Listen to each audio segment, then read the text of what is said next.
ગુજરાત વિધાનસભામાં એક ચોંકાવનારા આંકડા રાજ્ય મહિલા આયોગ દ્વારા રજૂ કરવામાં આવ્યા છે અને જે અહેવાલ રજૂ થયો છે તેમાં મહિલા ઉપર અત્યાચારની ઘટના છે તે પણ સામે આવી છે અને વિધાનસભાના બજેટનો આજે બીજો દિવસ છે તેમાં પ્રશ્નો પૂછાવાના છે અને વિપક્ષ દ્વારા આકરા તેવર પણ અપનાવી શકે તેવી સ્થિતિ છે અને બે વિધેયક પણ રજૂ થશે। વિગતવાર વાત કરવી છે બીજા દિવસની।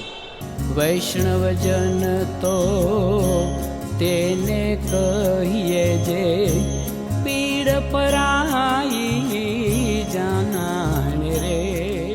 નમસ્કાર, આપ જોઈ રહ્યા છો નવજીવન ન્યૂઝ અને હું છું આપની સાથે તોફિક ગાંચી। ગુજરાત વિધાનસભાના બજેટનો આજે બીજો દિવસ છે। ગઈકાલે આમ આદમી પાર્ટી અને કોંગ્રેસે આકરા તેવરો અપનાવ્યા હતા અને આજે પ્રશ્નોત્તરી કાળથી 12 વાગે આ જે બીજો દિવસ છે તેની શરૂઆત થવાની છે, જેમાં મુખ્યમંત્રી પાસે જે વિભાગો છે તે વિભાગોના પણ પ્રશ્નો પૂછાવાના છે। સંબંધિત જે મંત્રીઓ છે જેને જવાબદારી સોંપવામાં આવી છે તે મંત્રીઓ તેના જવાબ આપશે। માર્ગ મકાનની વાત કરો, મહિલા બાળ વિકાસની વાત કરો, મહેસૂલ વિભાગની વાત કરો, આવા પ્રશ્નો આજે પૂછાવાના છે અને ગુજરાત વિધાનસભામાં રાજ્ય મહિલા આયોગ દ્વારા એક અહેવાલ છે તે પણ રજૂ કરવામાં આવ્યો છે, જેમાં મહિલાઓ પર અત્યાચારની ઘટના સામે આવી છે। 32,000 અરજીઓ આ રાજ્ય મહિલા આયોગ છે તેમને મળેલી છે અને જે પ્રકારે વર્ષ 2024-25ની વાત કરું તો 1300થી વધારે અરજીઓ છે, આ અરજીઓ તેમને મળી છે। 50% જે અરજીઓ છે આ અરજીઓ ઉપર હજી સુધી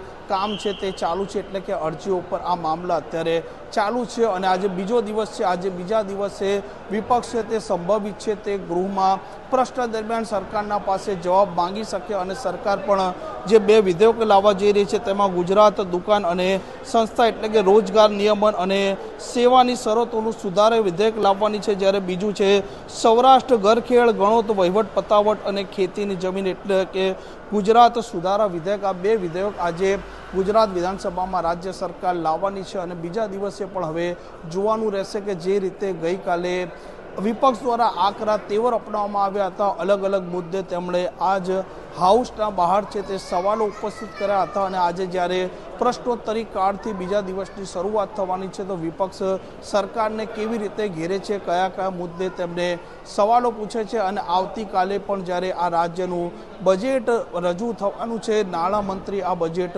રજૂ કરવાના છે અને 4,10 કરોડ આસપાસનું આ બજેટ રહી શકે તેવી સંભાવનાઓ માનવામાં આવી રહી છે। જોઈએ હવે આજે બીજા દિવસે વિપક્ષ કેવી રીતે વરસે છે અને અત્યારે દરેક જે ધારાસભ્ય છે તે આવી રહ્યા છે અને આજના બીજા દિવસે હવે વિપક્ષની રણનીતિ પર પણ સૌ કોઈની નજર છે।